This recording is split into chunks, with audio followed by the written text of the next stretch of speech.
কোরবানির নিসাব পরিমাণ সম্পদ সম্পর্কে বলবেন, কতটুকু সম্পদ থাকলে কোরবানি করতে হবে, কোরবানির গোশত ফ্রিজ রাখা যাবে কিনা, কোরবানির সামর্থ্য থাকা সত্ত্বেও কেউ কোরবানি না দিলে গুনাহগার হবেন কিনা, কোরবানি করার সময় ওই পশুতে যতজন শরীক থাকে ততজন ব্যক্তির নাম নিয়ে গরু জবাই করা হয়, এটা কতটুকু যৌক্তিক, আকিকা না দেওয়া থাকলে কি কোরবানি দিতে পারে, যারা কোরবানি দেয় সেসব আত্মীয়কে কি কোরবানির গোশত দেওয়া যাবে, অনেকে গোশত না দিলে আবার মাইন্ড করেন তবুও তাদের প্রচুর গোশত হয়। ফজরের নামাজের পর ঘুমানো শরীরে বিধান কি, রুমে অ্যাটাচড বাথরুম থাকলে সেই রুমে নামাজ পড়লে কি নামাজ হয় না, দোয়া কুনুত ছাড়া কি ভিতরের নামাজ হবে, পেঁয়াজ খেয়ে মসজিদে গেলে কি গুনাহ হবে। আর বিলম্ব না করে আপনাদের যে সমস্ত প্রশ্ন ইতিমধ্যে পেয়েছি সেগুলোর উত্তর দেওয়ার পর আমরা শুরু করছি। এমডি জাহিদুল ইসলাম জানতে চেয়েছেন, আকিকা না দেওয়া থাকলে কি কোরবানি দিতে পারে। আকিকার সাথে কোরবানি কোনো সম্পর্ক নেই, দুটো সম্পূর্ণ দুই ধরনের ইবাদত। আকিকা না থাকলেও কোরবানি দিতে পারেন, আকিকা না দিলেও কোরবানি দিতে পারেন। মালিক শাহ জাইন আপনি জানতে চেয়েছেন, যারা কোরবানি দেয় সেসব আত্মীয়কে কি কোরবানির গোশত দেওয়া যাবে, অনেকে গোশত না দিলে আবার মাইন্ড করেন তবুও তাদের প্রচুর গোশত হয়। কোরবানি দিলেও কাউকে কোরবানির গোশত দেওয়া যেতে পারে,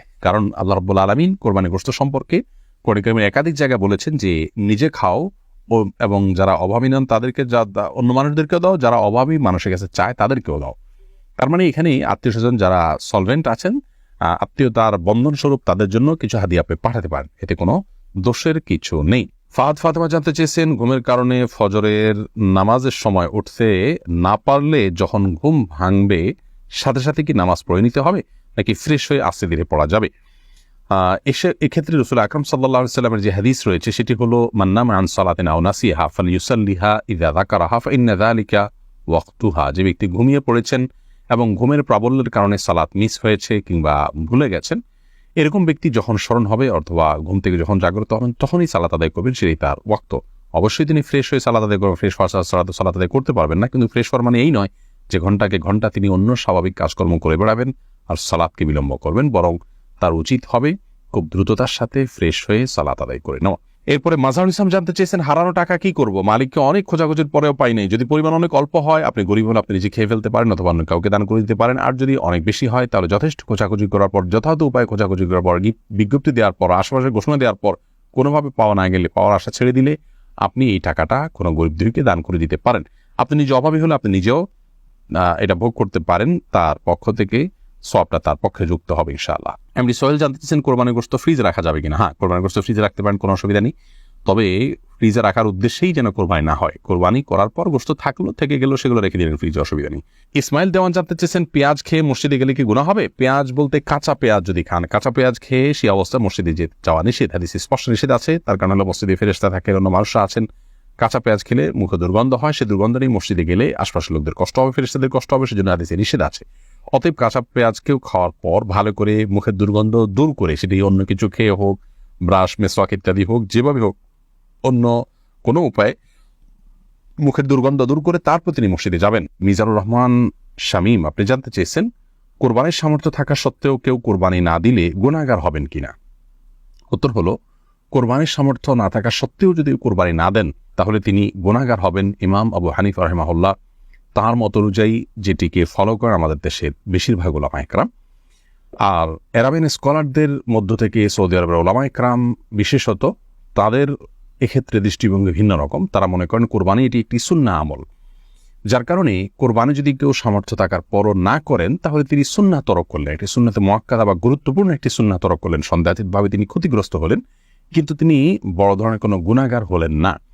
যেমনটি আমাদের উলামা ইকরাম মনে করেন ওয়াজিব তরক করার গুনাহগার হবেন সামর্থ্যবান ব্যক্তি কোরবানি না দিলে।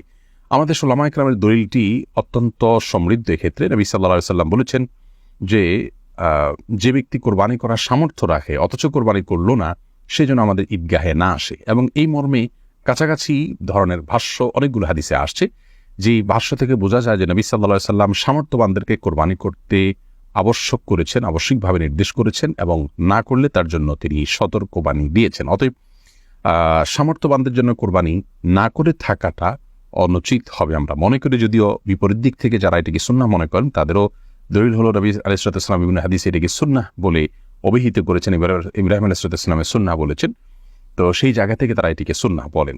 লামিয়া সুলতানা জানতে চেয়েছেন, পরিবারের বাবা বড় ভাইরা বড় ভাইয়ের সামনে মাথায় ওড়না না থাকলে কি পাপ হবে। না বোন, পাপ হবে না। আপনার বড় ভাই বা বাবার সামনে মাথার ওড়না না থাকলেও পাপ হবে না, কিন্তু ফিতনার এই যুগে যথাসম্ভব আপনি মাথার উপরে ওড়না বা কিছু দিয়ে রাখতে পারলে ভালো, কিন্তু আপনার চুল দেখা গেলে অবশ্যই পাপ হবে না, কোনো অসুবিধা নেই। ফাতেমা ইসলাম জানতে চেয়েছেন, রুমে অ্যাটাচড বাথরুম থাকলে সেই রুমে নামাজ পড়লে কি নামাজ হয় না? এটা কতটুকু সঠিক? না, এটা ভুল কথা। অ্যাটাচড বাথরুম থাকলে সেখানে নামাজ হবে না এমন কোনো কথা কোরআন অথবা হাদিসের কোথাও বলা হয়নি। এটি যদি কেউ বলে থাকে তাহলে সেটি তার পক্ষ থেকে অতিরঞ্জন অথবা মন গড়া কথা ছাড়া আর কিছু নয়। রাকিবুল ইসলাম জানতে চেয়েছেন, দোয়া কুনুত ছাড়া কি ভিতরের নামাজ হবে? দেখুন, দোয়া কুনুত এটি ভিতরের জন্য ওয়াজিব। অনেক উলামা ইকরাম এটিকে সুন্নাহ বলেছেন, যেমন আরবিয়ান স্কলাররা, সৌদি উলামা ইকরাম এটিকে সুন্নাহ বলেছেন। তো সাধারণ এবং স্বাভাবিক অবস্থাতে ভিতরের নামাজ এটিতে দোয়া কুনুত পড়া উচিত এবং কোনো কারণ ছাড়া দোয়া কুনুত ছাড়া নামাজ পড়া উচিত নয়। হ্যাঁ, কেউ নমুসলিম হলেন, তিনি জানেন না, তাহলে তার জন্য জায়েজ আছে। বিকল্প হিসাবে তিনি যে কোনো দোয়া ওই জায়গায় দাঁড়িয়ে করলেন আল্লাহর কাছে, তাতে ইনশাআল্লাহ বিদিনিল্লাহ তার ভিতরের সালাত আদায় হয়ে যাবে, কিন্তু এটাকে নিয়ম বানিয়ে নেওয়া উচিত নয়। এরপরে যে প্রশ্নে আমি দেখতে পাচ্ছি, তাহলে এমডি সাইদুর রহমান আপনি জানতে চেয়েছেন, কোরবানি করার সময় ওই পশুদের যতজন শরীক থাকে ততজন ব্যক্তির নাম নিয়ে গরু জবাই করা হয়, এটা কতটুকু যৌক্তিক?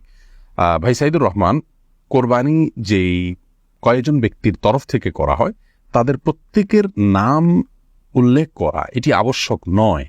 আপনারা যখন 2 জন, 5 জন, 7 জন বা 6 জন, যে কোনো সংখ্যক, সর্বোচ্চ 7 জন, এর ভিতরে যে কোনো সংখ্যক মানুষ একটা পশুতে আপনারা যখন অংশগ্রহণ করছেন এবং প্রত্যেকের একটা নির্দিষ্ট হিস্সা থাকছে, কোনো ভাঙতি হিস্সা থাকছে না, এমন না যে একটা গরুতে 7টা শেয়ার, একটা শেয়ার 2 জন মিলে নিলেন, এরকম কোনো অপশন নেই, সুযোগ নেই। অতএব একটা শেয়ার মিনিমাম 1 জন নিলেন অথবা একাধিক শেয়ার নিলেন। তো যখন এই টাকাটা আপনারা দিচ্ছেন তখন আপনাদের নিয়ত সম্পর্কে আল্লাহ তাআলা ভালো জানেন যে আপনারা কোরবানির উদ্দেশ্যে করেছেন। এখানে আলাদা করে তাদের নাম উল্লেখ করতে হবে, জপতে হবে, এমনটি আবশ্যক নয়। যদিও কোরবানি করার পর এটি বলা সুন্নাহ যে আল্লাহ, এই কোরবানি যেটি হলো এটিকে অমুক অমুক অমুক ব্যক্তির তরফ থেকে আপনি কবুল করে নিন। এভাবে যদি উচ্চারণ করা যায় ভালো, আর না হলে এভাবে সংক্ষেপে বলা যেতে পারে, আল্লাহ, আমরা যারা এই কোরবানিতে শরীক হয়েছি তাদের সবার তরফ থেকে আপনি ঠিক কবুল করে নিন। আলাদাভাবে নাম জপাটা আবশ্যক নয়, যদিও পরে নাম উল্লেখ করে তাদের তরফ থেকে কবুলের দোয়া করা যেতে পারে এবং মুস্তাহাব, সেটি করলে ভালো। তাওহীদুল ইসলাম সজীব জানতে চেয়েছেন, গোপনাঙ্গের লোম পরিষ্কার করলে কি গোসল ফরজ হয়? না, এর সাথে গোসল ফরজের কোনো সম্পর্ক নাই। বড়জোর অজু করে নেবেন, পরিষ্কার পরিচ্ছন্ন হবেন। এমডি ওমর ফারুক জানতে চেয়েছেন, ফজরের নামাজের পর ঘুমানো শরীরে বিধান কি? এটি জায়েজ আছে, তবে অনুত্তম কাজ। নবী করিম সাল্লাল্লাহু আলাইহি ওয়াসাল্লাম দোয়া করেছেন, আল্লাহুম্মা বারিক লি উম্মতি ফি বুকুরিহা, আল্লাহ আমার উম্মতের জন্য সকালের সময়টাতে আপনি বরকত দান করুন। অতএব সকালের সময়টাতে না ঘুমানো উচিত বা উত্তম। কেউ অসুস্থ থাকলে ভিন্ন কথা, বৃদ্ধ হলে ভিন্ন কথা। তবে যদি কেউ ঘুমান, তিনি কোনো বড় গুনাহ করেছেন, অপরাধ করেছেন, এই লেভেলের সমস্যা নয়, অনুত্তম আর উত্তমের বিষয়টি এতটুকু। তাছাড়া নবী সাল্লাল্লাহু আলাইহি ওয়াসাল্লাম সকালে ঘুমাতেন না কখনো, সেজন্য এটি সুন্নাতের খেলাফ। এরপরে নাইমুল হক আজাদ জানতে চেয়েছেন, কোরবানির নিসাব পরিমাণ সম্পদ সম্পর্কে বলবেন, কতটুকু সম্পদ থাকলে কোরবানি করতে হবে? কোরবানির নিসাব হলো যাকাতের নিসাব। একজন মানুষের কাছে 595 গ্রাম রূপা বা তার সমমূল্য যদি থাকে তাহলে তার উপরে কোরবানি বর্তাবে, এবং সেই নিসাবটি হলো বর্তমান বাজার মূল্য হিসাব করলে আপনার 595 গ্রাম রূপার যে মূল্য আছে সেটি হয়তো 40 বা 50 হাজার টাকা বা তার কাছাকাছি ফিগারে থাকবে। অতএব আপনি কোরবানির নিসাব, যেটা যাকাতের নিসাব, সেটিকেই ধরে নেবেন। যদিও এর আগে আমরা শুরুতেই বলেছি যে কোরবানি যে ব্যক্তি করার সামর্থ্য রাখেন তার উপরে কোরবানিটি বর্তায়, এর জন্য নিসাব কোনো আবশ্যক নয়, এমনটি মত দিয়েছেন সৌদি আরব উলামা ইকরাম এবং অন্যান্য মাযহাবে। হানাফি মাযহাব বা আমাদের উলামা ইকরাম বা আমাদের যে school of thought Ulama Ikram follow করে থাকেন, সেটিতে আপনার আপনার যাকাতের নিসাব হলে তখন কোরবানি আবশ্যক হবে বা বর্তাবে। যেহেতু এটি একটি দ্বীনি প্রোগ্রাম, কোরআন এবং হাদিসের ইলম ভিত্তিক প্রোগ্রাম, অতএব এই প্রোগ্রামটি অন্যদেরকে দেখার সুযোগ করে দেওয়ার নিয়তে শেয়ার এবং ওয়াচ পার্টি করুন এবং অফুরন্ত সওয়াবের ভাগীদার হন।